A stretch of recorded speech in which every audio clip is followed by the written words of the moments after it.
জন্ম নিয়ন্ত্রণ যেটা সমাজে ব্যাপক প্রচলন, আজকে আমরা দেখি এই জন্ম নিয়ন্ত্রণের নামে, পরিবার পরিকল্পনার নামে জন্মকে নিয়ন্ত্রণ করা হয়, বংশ বুনিয়াদকে নিজ হাতে ধ্বংস করে দেওয়া হচ্ছে।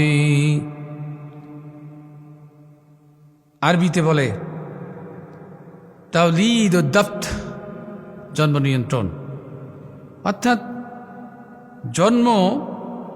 জন্ম নিয়ন্ত্রণ হচ্ছে সন্তান নিয়ন্ত্রণকে নিজের হাতে নিজের নিয়ন্ত্রণে রাখা।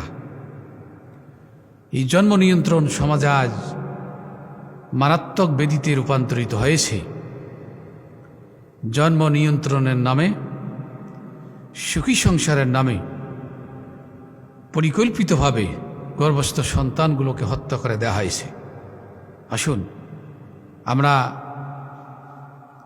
জন্ম নিয়ন্ত্রণের কী লাভ কী ক্ষতি আমরা একটু মহান আল্লাহ রাব্বুল আলামিনের এই কালামে পাক দ্বারা আমরা একটু জানার চেষ্টা করি। আল্লাহ তাবারক ওয়া তাআলা আমাদেরকে এই আলোচনা শোনার, বুঝার এবং সেই অনুযায়ী আমাদের বাস্তব জীবনে আমল করার তৌফিক দান করুক। সবাই বলি আল্লাহুম্মা আমিন। আল্লাহ রাব্বুল আলামিন এই পৃথিবী সৃষ্টি করেছেন, আর পৃথিবীতে মানুষসহ যত প্রাণী সব সৃষ্টি করেছেন।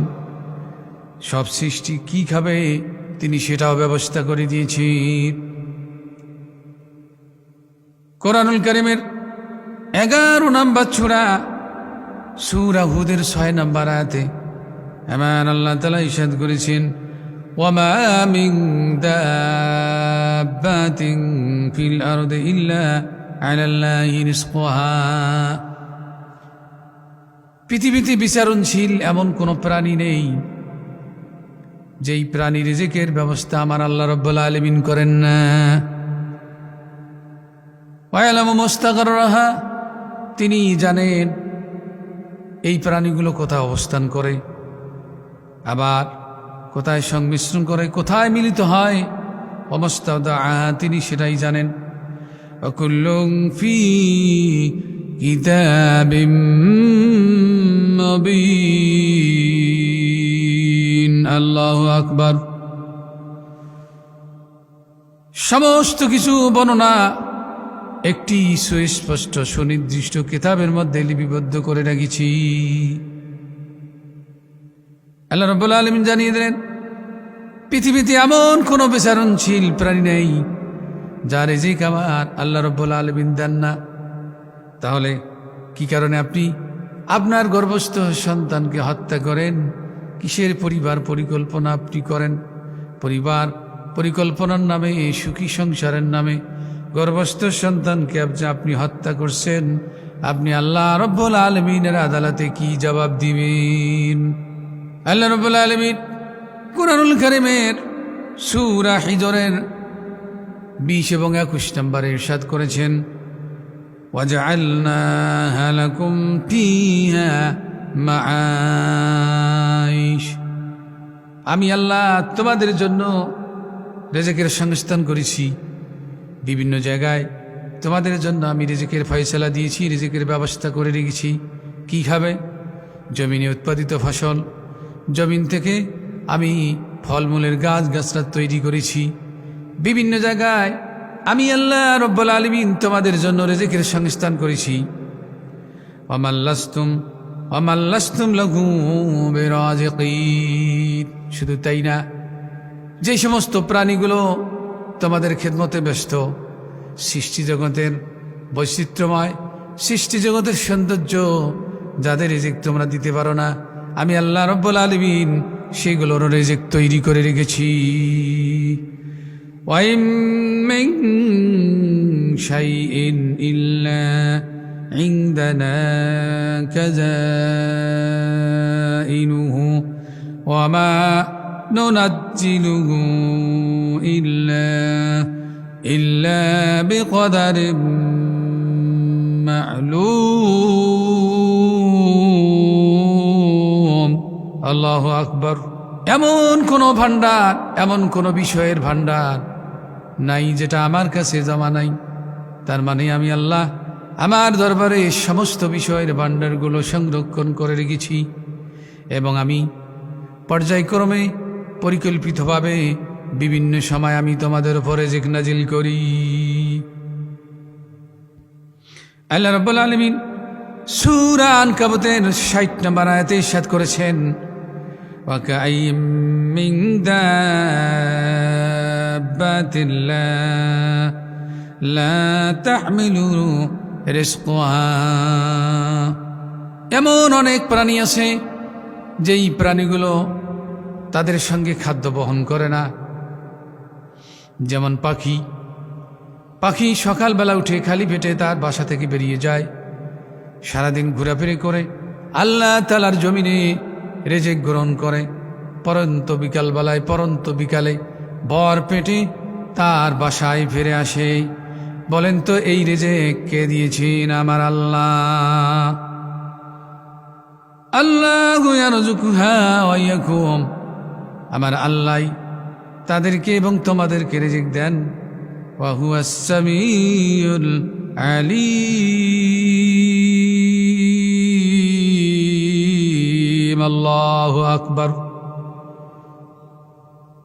তিনি সবকিছুই শোনেন, সবকিছুই জানেন। আমার ভাইরা, বিশাল জগতের মালিক আমার রব, আমার আল্লাহ তাআলা এই পৃথিবী সৃষ্টি করেছেন। তিনি রিজিকের কোথাও কোনো কমতি করেন নাই।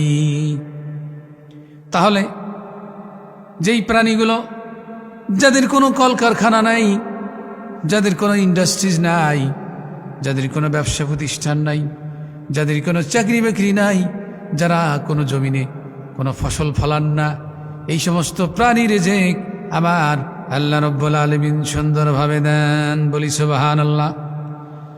আমার ভাইয়েরা, এত কিছু রিজিক দেওয়ার পর তুমি মানুষ আশরাফুল মাখলুকাত, তোমার সৃষ্টিজীবের সর্বোচ্চ মর্যাদায় তোমার মর্যাদা, কিন্তু তুমি কিভাবে তোমার গর্ভস্থ সন্তানগুলোকে দারিদ্রভাবে হত্যা করো, দারিদ্রের ভাবে হত্যা করো? তুমি কি মহান রবকে একটিবারও তুমি ভয় করতে পারলে না? আল্লাহ রাব্বুল আলামিন দারিদ্রের ভয় যে সন্ততি হত্যা করা যাবে না, সেই নির্দেশনা আমার আল্লাহ রাব্বুল আলামিন কোরআনুল কারীমের সূরা বনী ইসরাঈলের ৩১ নম্বর আয়াতে ইরশাদ করে জানিয়ে দিয়েছেন,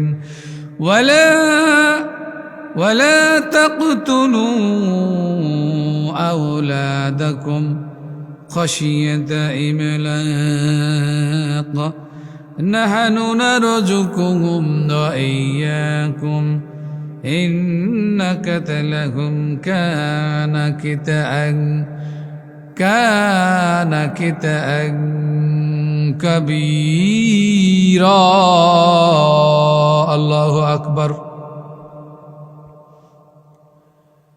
আল্লাহ রাব্বুল আলামিন বলছেন, ও বান্দারা, খবরদার খাদ্যাভাবে অভাবের কারণে, অভাবের আশঙ্কা করে তোমরা সন্তান হত্যা করো না। নিশ্চয় আমি তাদেরকে এবং তোমাদেরকে রিজিক দেই। ইন্না কাতলাহুম কানা কিতাআন কাবীরা, নিশ্চয় গর্ভস্থ সন্তানকে হত্যা করা এটা গুরুতর অপরাধ। ওয়াইযাল মাউদাতু সুইলাত বিআইয়ি যামবিন কুতিলাত, সেদিন কবরস্থ সন্তানকে জিজ্ঞেস করা হবে কি অপরাধে তাকে হত্যা করা হয়েছিল। আমার ভাইয়েরা, আজকে যারা জন্ম নিয়ন্ত্রণের নামে মাতৃগর্ভে সন্তানগুলোকে হত্যা করছেন, তারা একটাবার ভেবে দেখেন, কিয়ামতের ময়দানে আল্লাহ তাআলা আপনাকে সন্তানের খুনি হিসেবে দাঁড় করাবেন, আর সন্তানকে আপনার সামনে জিজ্ঞেস করবেন সন্তানটার কি অপরাধ ছিল।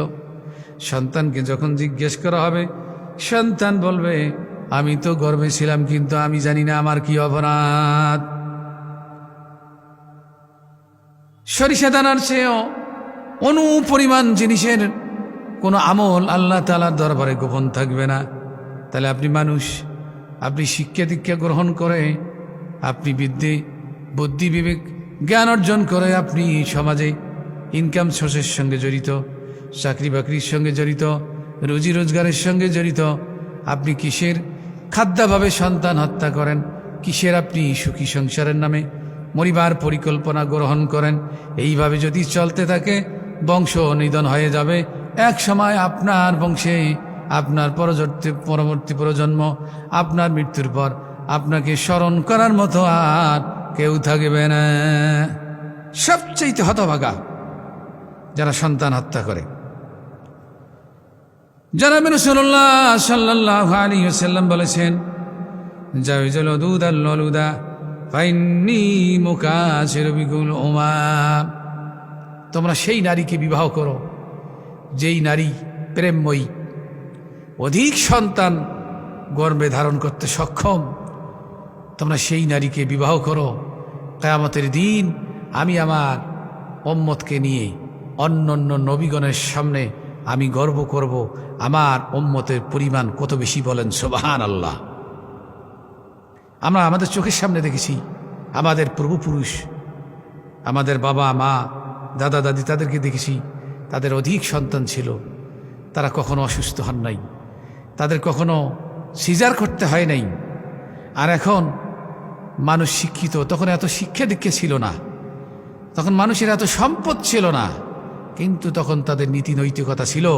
এই বিশ্বজাহানের প্রতিপালক মহান রবের ওপর তাদের পূর্ণ আস্থা ছিল, পূর্ণ ভরসা ছিল, যার কারণে সম্ভব একজন নারী তার গর্ভে 15 জন 20 জন সন্তানকে লালন করেছেন, গর্ভধারণ করেছেন, প্রসব করেছেন, বড় করেছেন। কারো রেজেকের এই পৃথিবীতে সমস্যা হয় নাই। কিন্তু আজকে শিক্ষা দীক্ষার নামে আমরা কি হচ্ছি? আমরা কোন জাহেল, যে জাহেল এই পৃথিবীতে এত সম্পদের কোনো অভাব নাই, কিয়ামত পর্যন্ত বসে বসে খেলেও শেষ হবে না। কিন্তু সেই জাহেলরা শিক্ষা দীক্ষার নামে, শিক্ষিতের নামে, এই আধুনিক যুগের নব্য জাহেলরা সন্তান হত্যা করে নির্দ্বিধায় তাদের স্থানগুলোকে আল্লাহর আদালতে জাহান্নামীদের তালিকায় তারা লিপিবদ্ধ করে নিচ্ছে।